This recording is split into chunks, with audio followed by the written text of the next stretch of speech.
ನಮಸ್ಕಾರ. ಆಯುರ್ವೇದ ದಿನಚರಿ ಯೂಟ್ಯೂಬ್ ಚಾನಲ್ಗೆ ಸ್ವಾಗತ. ಇಂದಿನ ವಿಡಿಯೋದಲ್ಲಿ ಅಭ್ಯಂಗ ಸ್ನಾನದ ಮಹತ್ವದ ಬಗ್ಗೆ ತಿಳ್ಕೊಳ್ಳೋಣ. ಅಭ್ಯಂಗದ ಮಹತ್ವವನ್ನು ಚರಕಾಚಾರ್ಯರು ಚರಕ ಸಂಹಿತ ಸೂತ್ರಸ್ಥಾನದ ಮಾತ್ರ ಅಶಿತಿಯ ಅಧ್ಯಾಯದಲ್ಲಿ ತಿಳಿಸಿದ್ದಾರೆ.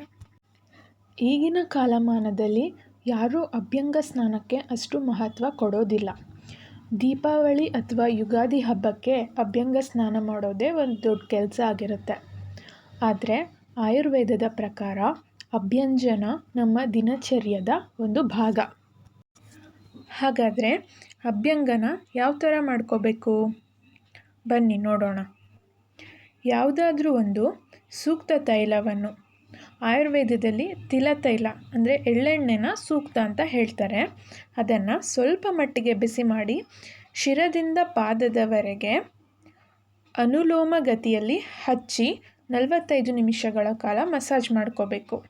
ನಂತರ ಬಿಸಿ ನೀರಿನಿಂದ ಸ್ನಾನ ಮಾಡಬೇಕು. ಈಗ ಅಭ್ಯಂಜನದ ಪ್ರಯೋಜನಗಳ ಬಗ್ಗೆ ನೋಡೋಣ. ಈ ಥರ ಅಭ್ಯಂಗ ಮಾಡೋದ್ರಿಂದ ನಮ್ಮ ತ್ವಚೆ ತನ್ನಲ್ಲಿರುವ ಸೂಕ್ಷ್ಮ ರಂಧ್ರಗಳಿಂದ ಆಯಿಲ್ನ ಅಬ್ಸರ್ವ್ ಮಾಡ್ಕೊಳ್ಳುತ್ತೆ.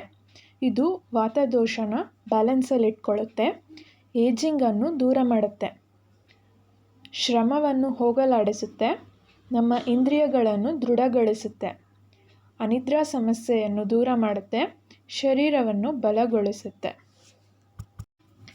ಇದೇ ಥರ ಇನ್ನೂ ಹಲವು ಪ್ರಯೋಜನಗಳಿವೆ. ಈ ಎಲ್ಲ ಪ್ರಯೋಜನಗಳಿಗಾಗಿ ವಾರದಲ್ಲಿ 1 ಸಾರಿಯಾದರೂ ಅಭ್ಯಂಗ ಸ್ನಾನ ಮಾಡುವುದು ಒಳಿತು. ಇನ್ನು ಹೆಚ್ಚಿನ ಆರೋಗ್ಯ ಸಂಬಂಧಿ ವಿಡಿಯೋಗಳಿಗಾಗಿ ಆಯುರ್ವೇದ ದಿನಚರಿ ಯೂಟ್ಯೂಬ್ ಚಾನಲನ್ನು ಸಬ್ಸ್ಕ್ರೈಬ್ ಮಾಡಿ. ಧನ್ಯವಾದಗಳು.